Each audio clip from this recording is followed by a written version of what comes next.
சென்னை விருகம்பாக்கத்தில் துணிக்கடை உரிமையாளர் மீது மயக்கப்பொடி தூவிய நபர்கள் தங்க நகைகளை திருடிச் சென்றிருக்கிறார்கள். இந்த சம்பவத்தில் ஈடுபட்டவர்கள் ஈரானியர்கள் என தெரிவித்திருக்கும் காவல்துறையினர் விசாரணையை தீவிரப்படுத்தி இருக்கின்றனர்.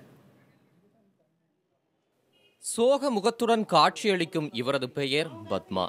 சென்னை விருகம்பாக்கம் அபுசாலி தெருவில் வசித்து வரும் இவர் அங்கு துணிக்கடை ஒன்றையும் நடத்தி வருகிறார்.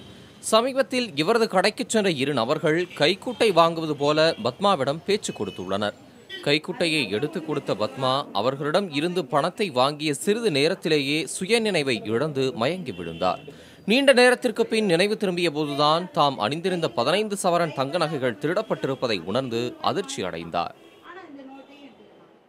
டிராவை திறந்து இப்படி 20 ரூபாய் எடுத்து கொடுத்தேன். அது மட்டும்தான் நினைவு இருக்குது.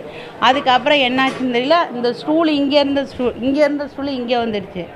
அவன் கொடுத்த 200 ரூபாயும் எடுத்துக்கிட்டான். என்னோட நகையுமே எடுத்துக்கிட்டான்.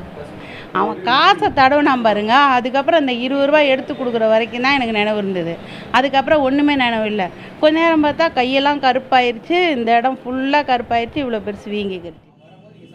கொள்ளையர்கள் ஹிந்தி மொழியில் பேசியதாகவும் தாம் கேட்ட பல கேள்விகளுக்கு அவர்கள் செய்கைகளின் மூலமே பதில் கூறியதாக பதற்ற மனநிலை உடனே விவரிக்கிறார் பத்மா.